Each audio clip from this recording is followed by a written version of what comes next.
Hi hello नमस्कार, मी शोभा आपल्या चॅनलच्या अजून एका नवीन ब्लॉगमध्ये तुम्हा सर्वांचे स्वागत करत आहे. आणि आज आहे मार्गशीर्ष महिन्यातील चौथा गुरुवार. तर आज उद्यापनही आहे. तर आजचा हा छोटासा ब्लॉग कसा वाटतोय तर कमेंटमध्ये नक्की सांगा. आणि चॅनलला सबस्क्राईब केलं नसेल त्या चॅनलला सबस्क्राईब करा. आणि आजचा हा ब्लॉग आहे तो शेवटपर्यंत बघा.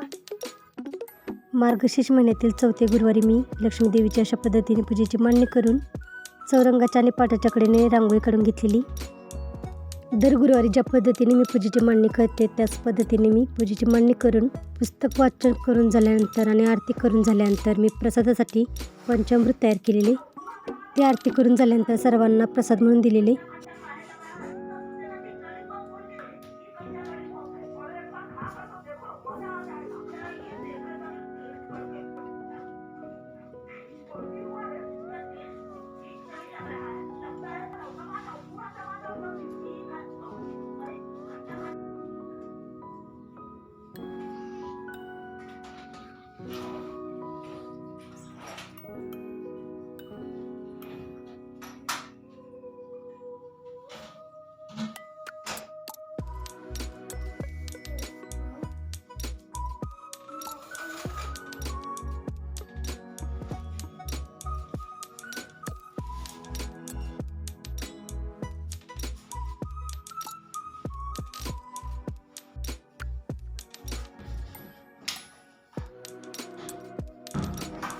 वैष्णवीने तुळशीच्या पुढे आणि दाराच्या पुढे अशी रांगोळीची छाप काढून रांगोळी काढली होती.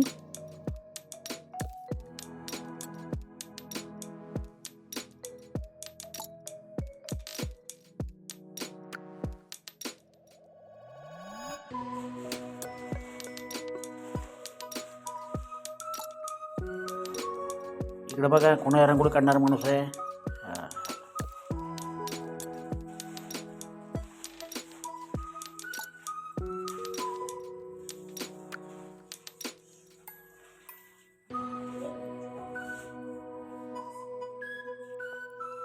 देवीचे पुस्तक असते ते वाचन करून झाल्यानंतर आणि आरती करून झाल्यानंतर मी देवीला प्रसाद आणि नैवेद्य जो केलेला तो दाखवून झाल्यानंतर मी देवीचे उपवासाचे उद्यापन केले होते.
वैष्णवीला साखर चालली नव्हती त्यामुळे ती तशी करत होती. नंतर तिला मी साखर चालली आणि रात्रीच्या जेवणामध्ये मी फ्लावरची भाजी, मेथीची भाजी, चपाती, भात आणि शेवयाची खीर आणि पावट्याची आमटी असे जेवण तयार केले होते. तर आजचा हा छोटासा व्लॉग कसा वाटला ते कमेंट करून नक्की सांगा. चॅनेलला अजून सबस्क्राईब केलं नसेल तर चॅनेलला सबस्क्राईब करा आणि व्यात काढून व्लॉग पूर्ण बघितल्याबद्दल धन्यवाद.